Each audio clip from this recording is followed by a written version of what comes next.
Let's talk to Fred in Florida. Hello, Fred. Hello, Eric. Hi, V. How are you? Doing good. How are you? Very good. I'm very well, thank you. Good. You just want to get right into it? Before we get right into it, I wanted to tell you I appreciate you calling. We've been having more atheists and less theist callers, and I'm really happy that you called in. So before we hop right in, I want to say we just opened up a line with that last call. So if somebody wants to call in as a religious caller, those are the best conversations to learn more about religion and epistemology and other views. So you can call 512-686-0279. Fred, thank you for waiting, man. What did you want to talk about? Oh, you're welcome. I tried to call you last week, but I had problems with my phone. You might have thought I hung up, but so I didn't hang up on you. I was having phone problems. But, I just wanted thousands there's been thousands and thousands of believers over hundreds of years, that testify that they know God. I guess I'm wondering, how can you just, write off all those testimonies and say that none of these people actually do know God? Sure. I mean, I think it deserves, consideration. Absolutely. So let's kind of break it down into some bite-sized chunks, right? Would you agree that there are some testimonies that you would not find convincing? Yeah, of course. Okay. How do you determine the difference between a testimony that's convincing and a testimony that's not convincing? That's a good question. For me, the way that I would that I do it, the Bible makes claims, that like you're going to have that you get the power of the Holy Spirit, and that you have power to overcome sin in your life. So I would say, when you get a testimony of someone knowing God, and you see that that power in their life, and you see their life changing, that's evidence that that it's a true conversion. Well, I have a question for you then. So just one. I actually, yeah. On this one, it's kind of because I want to know how you're processing this, Fred. If I'm putting myself in your shoes and I'm going, okay, I'm investigating these testimonies, right? And this testimony, I think, leads to what I already believe in. Then I would be extra suspect of it, because I'd be afraid of confirmation bias. I'd be afraid that I'm just looking for things that make sense to my worldview and from my worldview, instead of giving it the same kind of rigor that I would something that might challenge it. So when you see somebody who gives a testimony that says that, they're turning their life to Christ, and, they're in this process, I think you'd probably agree with me that that may be true for some and it may not be true for others. And so again, how do you determine? As far, when if you go into the church, you can, there's a lot of people that, have stories and testimonies of overcoming, drugs and alcohol addiction, and, a lot of things in their lives that, change lives. So, and then there's, some that, they just keep going on the same, there is no change. And so I guess, to me, it's like if the Bible, tells us that, you've received the Holy Spirit and you have power to overcome the sin. So to me, I would think that that's evidence that something really took place, rather than just a head knowledge. Do you think that somebody can overcome an addiction and not do that with the Holy Spirit? There's an awful lot of places that, for overcoming alcoholism, or drug addiction, or gambling. For all these things, they have all these places that are, just growing in number. So, and for people to just be, to not have to go to these things and to overcome their addictions, I find it pretty convincing. Well, I agree with that. I just want to follow the same adage that my mom told me growing up. If all my friends jumped off a bridge, would you jump off a bridge too? Just because something is popular doesn't mean it's true. And so Again, I'm asking you That's how true. how you tell a legitimate testimony from an illegitimate testimony, because the reason why ultimately, at least for me, I don't accept them is because I haven't come across a way to tell the difference between one that is and isn't true. And it kind of got to the point where I started to take this hard position, and it can never be true. Well, actually, I don't know everything. I don't know every testimony that's ever existed. And so then we have this show where people like you can call in and we can kind of investigate it together. And it helps when people are bringing it to you, because usually they're bringing their best. So. Okay. Well, no, go ahead. No, go ahead. Okay. So let me ask you: have you ever you've been to church and stuff? Haven't you ever met anyone that actually claimed to know Jesus, that they had been born again, and that their life did change? That was me. Yeah, absolutely. That was you?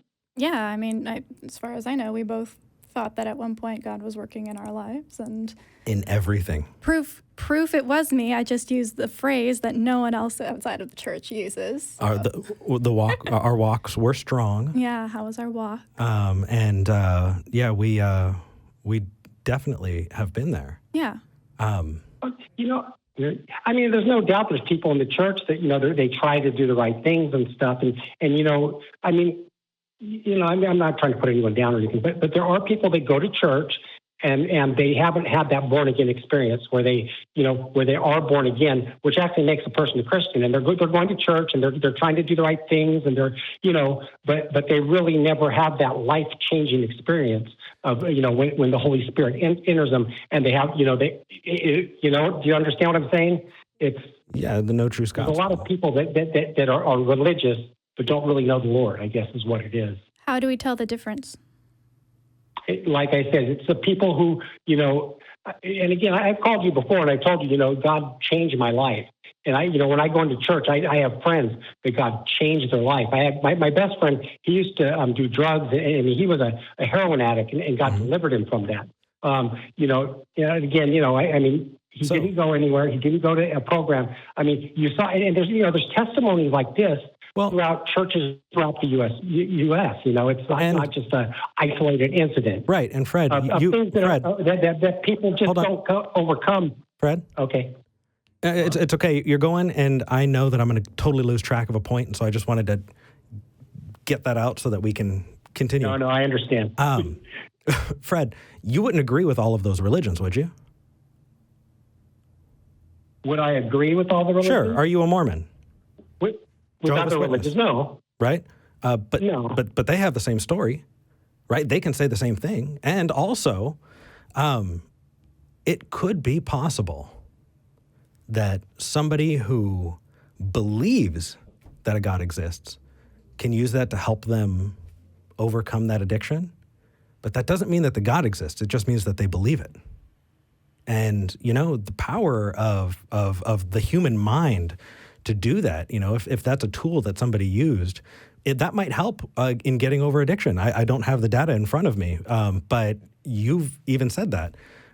You've seen it. And if that's the case, then that just means that they believed that God, but that doesn't mean that that God is real. It just means that they believed it, right? The plural of anecdote is not data. Yeah. Right? And so what we need to do is we need to find ways that we can reliably look at it and study it.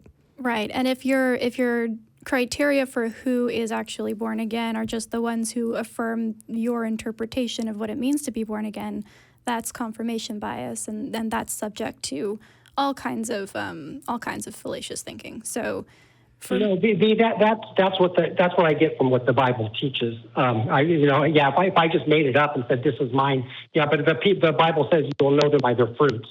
When you have the fruit of the Spirit, love, peace, joy, patience, kindness, and they're not. Whoa, stop. Whoa. Love, peace, joy, patience, and kindness. Am I incapable of having those, Fred? I didn't say that. Oh, so I never said that. Okay, so how do you? You're going somewhere where you're saying no. Don't say because I say that it's the fruit of the Spirit. I'm not saying that you can't have that. Okay, so do I have the fruit of the Spirit?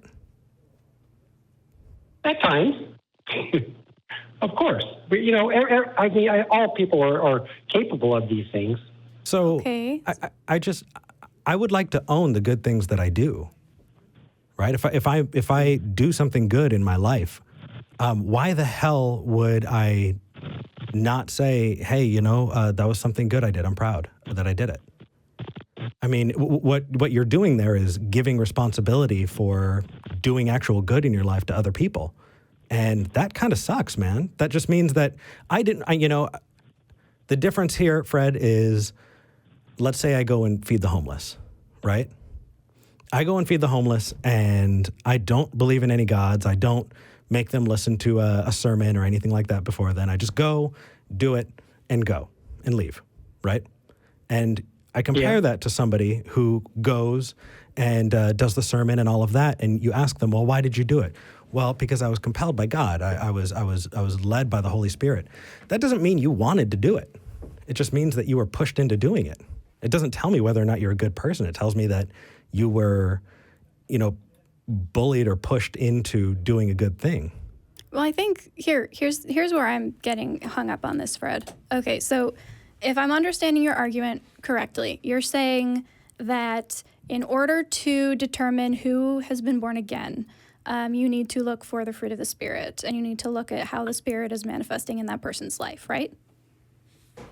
Yeah, yes, in a way. The thing is like I said, I think you guys are really blowing this out of proportion, because I'm not saying that people don't have love, that people can't do. No.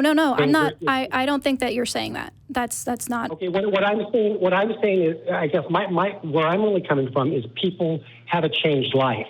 It's a changed life. It's not that they were, not that even the people, as we look at them and stuff, that they were, inherently bad or stuff, but they're growing in these things. Right. But Fred, here's where we're having a problem, because you have said that you agree that certain people can change their lives without being born again, right? People can do that themselves sometimes. Okay, so if your only criteria for whether or not someone is born again is them doing something that doesn't hinge on them being born again, then it doesn't prove it. Do you understand where my confusion is? Because if you look at somebody and you say they have done X, but they don't need to be born again in order to do X, that doesn't necessarily mean that they've been born again. And you're looking at, again, you're looking at things that people do. I'm looking more at like the person of who they are, and the way, because the born again experience, it changes your mind. Your heart's changed, and the fruit of the Spirit, I guess, is something that everyone could have. I mean, love, peace, joy. Everyone can have that, and really, I would say that the ability to overcome sin in your life, like the drug addict, the gambler, the person addicted to porn. So anyone can have this, and they don't need God in order to do it. They don't need to be born again in order to have the fruits of the Spirit. Again, I'm sorry. So I'm trying to summarize. Are you saying that people who are not born again can come out of addiction, can exhibit fruits of the Spirit? Oh, yeah, they can. But like I said, the thing to overcome these addictions, there's places all over the place. You got AA, you got like all these rehab places, and it's not something where it's a supernatural event where the people just, overcome it without, lots of help. So how do you tell the difference between a supernatural event and one that isn't supernatural and done by the person themselves? Well, a natural event is done in a natural way, right? To overcome a heroin addiction with just to overcome it with no intervention is not a natural thing. Why? Because, look around you and look at the places. They got the people on methadone. They have them. What does that have to do with not being able to overcome addiction? Fred, what you just effectively said is people are unable to overcome addiction by natural means. No. I'm not saying that. Okay.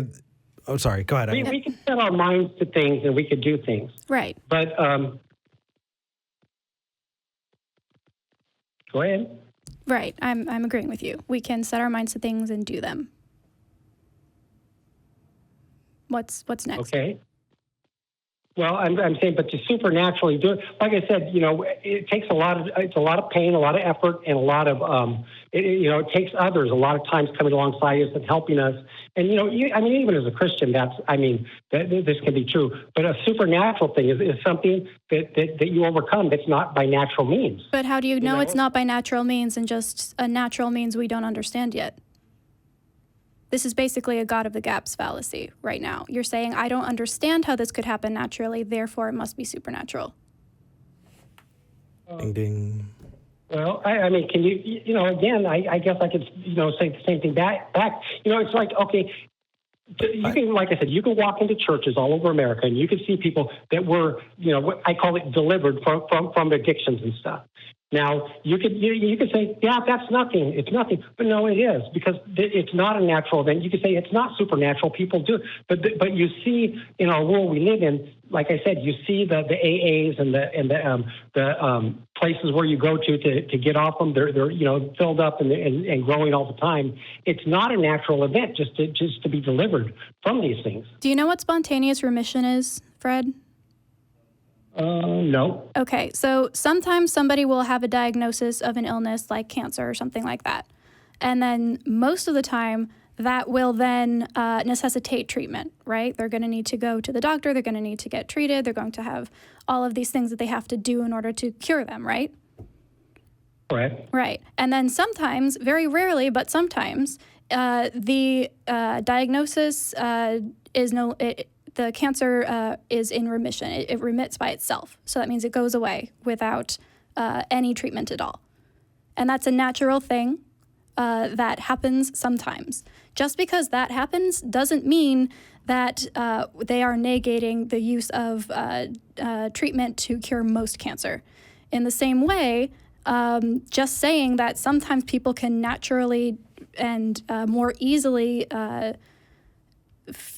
escape addiction doesn't necessarily mean that we are saying that AA doesn't work or that AA is the only way to do things. Both can be natural. It's not an either or situation here.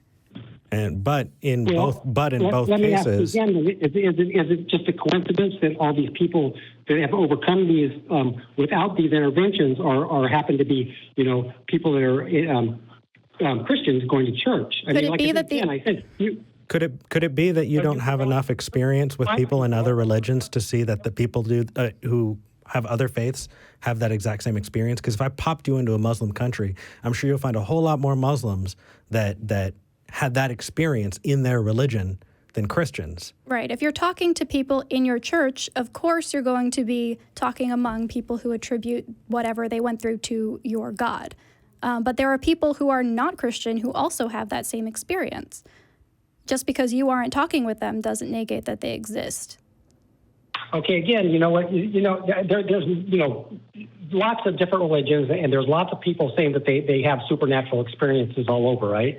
I mean, I watched a thing on TV, and the people that they talked to, 60% of them said that they had supernatural experiences. Not all of them Christian. Mm-hmm. And you know what? 60%. Like I said, this was just in one thing, but the amount of people that have had supernatural experiences is a lot, and just to write them all off and say no, they're not having it, to me is like it's kind of like overwhelming. No one's writing them off. No one is writing them off and saying they're not happening. Fred. And I think people in other religions do have supernatural experiences. Yes. I'm not denying that. Okay. Well, they claim. Here's the thing. We are not denying that they have experiences. We just are skeptical that they are supernatural ones. There are many, many natural reasons someone might have a hallucination or an emotional experience in a place that is surprising to them. We are not saying that these people are lying. We're not saying that these people are making things up. We're saying that we are not convinced of the cause because the cause cannot be proven. But if you can prove it and show us that that's the case, we want to know. But just because a lot of people experience it, that's the ad populum fallacy. It's just because a whole lot of people believe it, right? If everybody jumped off a bridge, right, that doesn't mean that jumping off bridges is a good idea. Well, we're not talking about jumping off bridges here, Eric. I don't want you to do anything. I don't want you to jump off a bridge. But what you are doing, Fred, and I know you probably don't know this, is I was a born-again Christian. I went to Calvary Chapel. I gave my life over to Christ twice. And when I did it, I did so tearfully and excitedly. And when I did that, I walked the walk, Fred, and I thought that I was experiencing exactly what you're talking about. And there is a serious trade-off, and the trade-off is I was told that I can't be of the world. I have to be in it, but not of it. Do you know that phrase, Fred? Oh, yeah, right, quietly judging everyone? Going, no, you know what? No. Oh, come on, Fred. The only one that judges is God. No, God, no, you judge. I mean, we have to judge things. I mean, we have to say, oh, gosh, is this someone I should hang around? Are they doing things? Are they going to harm me? Of course, we all have to judge to a certain degree. We'd be stupid not to. Right. Would you allow our children to play together, Fred? If you knew that if your children went to my house that I'm an atheist, that they might hear ideas that you don't want them to hear, would you be okay with that? I would be more than okay with that. Then, damn. All right, cool. No, yeah, I've got nothing on that. Cool. No. Example for everybody else. Excellent. But seriously, though, man, there is a major cost, and the major cost is they're non-believers. Oh, okay. Well, so the major cost is that you're living a lifestyle that drastically impacts you. It drastically impacts the way you treat others. And it empowers people who are doing some bad stuff, Fred. Right?